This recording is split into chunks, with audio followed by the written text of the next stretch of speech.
Bismillahirrahmanirrahim. Assalamualaikum warahmatullahi wabarakatuh. Perkenalkan, nama saya Insal Fadli dengan NIM 2014030067. Di sini saya akan menjelaskan tugas akhir semester atau UAS dengan mata kuliah Manajemen Laboratorium dengan dosen pengampu Ibu Eci Sriwahyuni MPD. Baik, di sini saya mendapatkan materi tentang pengertian tujuan dan fungsi dari laboratorium. Baik, kita masuk dengan materi pertama yaitu pengertian laboratorium. Berdasarkan peraturan pemerintah nomor 32 tahun 2013 tentang standar pendidikan nasional bahwa laboratorium ini merupakan sebuah sarana prasarana yang diperlukan untuk menunjang sebuah proses belajar mengajar di sebuah lembaga pendidikan. Sementara itu, menurut pemahaman masyarakat luas, bahwa laboratorium itu diartikan sebagai suatu tempat mengadakan percobaan atau penelitian, eksperimen, dan sebagainya yang berhubungan dengan ilmu fisika, kimia, dan biologi. Pengertian lain, menurut para ahli, yaitu menurut Sukarso, laboratorium ialah suatu tempat di mana dilakukan kegiatan kerja untuk melakukan kegiatan menghasilkan sesuatu. Tempat ini dapat merupakan suatu ruangan tertutup, baik itu kamar, ruangan terbuka, misalnya seperti kebun, lapangan luas, dan lain sebagainya. Dengan arti lain, laboratorium ini merupakan tempat riset ilmiah yang mana untuk penelitian atau percobaan, yaitu di dalam dunia pendidikan sangat diperlukan karena merupakan tempat untuk menimba ilmu pengetahuan dengan cara yang nyata. Selanjutnya, dengan berkembangnya laboratorium mempunyai tujuan, yakni sebagai salah satu sumber belajar secara langsung. Dengan adanya pembelajaran tersebut, maka siswa lebih cepat ingin tahu dan ingin selalu belajar untuk menimba ilmu di bidang laboratorium tersebut. Dengan kata lain, laboratorium adalah sebuah sarana, prasarana, dan mekanisme kerja untuk menunjang secara unit satu atau lebih dari sekolah atau madrasah. Berdasarkan definisi di atas, laboratorium dapat disimpulkan bahwa suatu tempat untuk menguji sesuatu kebenaran bahwa sebuah benda itu bersifat nyata. Selanjutnya kita masuk ke poin B, yaitu adapun fungsi dari laboratorium. Adapun fungsi dari ruangan laboratorium itu adalah sebagai berikut. Yang pertama, sebagai tempat berlangsungnya kegiatan pembelajaran biologi ataupun kimia, baik secara praktek yang melakukan peralatan, bahan, dan alat. Selanjutnya yang kedua, fungsi dari laboratorium ini sebagai tempat yang dapat mendorong semangat peserta didik untuk memperdalam pengertian dari suatu fakta yang diselidiki untuk kebenarannya.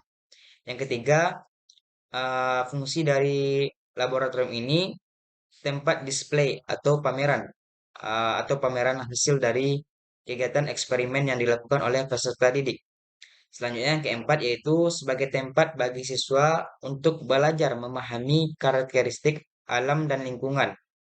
Selanjutnya yang kelima yaitu fungsi dari laboratorium ini sebagai tempat siswa berlatih menerapkan keterampilan proses yang sesuai dengan tuntunan pembelajaran biologi ataupun kimia. Selanjutnya yang keenam yaitu fungsi dari laboratorium ini memberikan kelengkapan bagi pelajaran teori yang diterima sehingga antara teori dan praktek bukan merupakan dua hal yang terpisah, melainkan dua hal yang merupakan suatu kesatuan yang merupakan keduanya saling mengkaji dan saling berkaitan. Kegiatan dalam melaksanakan kegiatan di laboratorium untuk menyampaikan atau menerapkan aplikasi-aplikasi dari materi pelajaran dalam kehidupan sehari-hari, guru harus sudah menyiapkan fasilitas, alat, bahan, siap memberikan pemahaman konsep tentang aplikasi dan dari materi tersebut. Secara garis besar, laboratorium dalam proses pendidikan adalah sebagai berikut. Yang pertama, sebagai tempat untuk berlatih mengembangkan keterampilan intelektual melalui kegiatan pengamatan, pengujian, serta eksperimen dari peserta didik. Selanjutnya yang kedua yaitu mengembangkan keterampilan motorik siswa. Dengan maksud siswa tersebut akan bertambah keterampilannya dalam mempergunakan alat-alat media di dalam laboratorium tersebut. Yang ketiga, memberikan dan memupuk keberanian untuk mencari hakikat kebenaran ilmiah dari fakta yang terjadi. Selanjutnya yang keempat itu memupuk rasa ingin tahu siswa sebagai modal sikap ilmiah seorang calon ilmuwan. Selanjutnya yang terakhir itu membina rasa percaya diri sebagai akibat keterampilan dan pengetahuan yang diperolehnya. Lebih jauh lagi, menurut pendapat para ahli, yaitu menurut yang dijelaskan menurut anonim pada tahun 2003, bahwa fungsi dari laboratorium ini adalah sebagai berikut. Yang pertama, laboratorium merupakan sebagai sumber belajar. Dengan maksud, pembelajaran dengan banyak variasi dapat digali, diungkapkan, dan dikembangkan dari laboratorium. Laboratorium merupakan sebagai sumber berbagai sumber untuk memecahkan suatu masalah yang terjadi di lapangan atau untuk memecahkan suatu teori. Selanjutnya yang kedua yaitu laboratorium ini sebagai metode pembelajaran. Dengan kata lain, eh, di dalam laboratorium terdapat dua metode pembelajaran yakni metode percobaan, yang kedua yaitu metode pengamatan. Selanjutnya yang ketiga yaitu laboratorium ini sebagai prasarana pendidikan. Laboratorium ini merupakan uh, sebagai prasarana pendidikan atau wadah proses pembelajaran. Laboratorium ini terdiri dari ruangan yang dilengkapi dengan berbagai perlengkapan dengan bermacam-macam kondisi yang dapat dikendalikan, khususnya peralatan untuk melakukan percobaan. Baik, itu materi dari fungsi laboratorium. Selanjutnya yang ketiga yaitu tujuan atau manfaat dari laboratorium. Manfaat laboratorium yaitu sebagai sumber belajar siswa atau peserta didik melalui proses belajar mengajar, melakukan pengamatan, riset, dan eksperimen. Yaitu di sini saya mengambil menurut pendapat Sukarso, secara garis besar laboratorium itu mempunyai tujuan. Yang pertama yaitu sebagai tempat untuk berlatih atau mengembangkan keterampilan para peserta didik dalam mengkaji keterampilan, terus untuk melakukan gejala-gejala lainnya.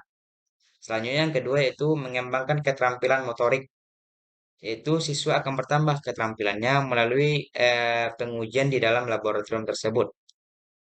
Selanjutnya yang ketiga memupuk rasa ingin ketahuan siswa tentang teori yang sudah diajarkan oleh guru di dalam kelasnya. Selanjutnya yang keempat, memberi rasa percaya diri siswa ketika percobaan atau eksperimennya berhasil.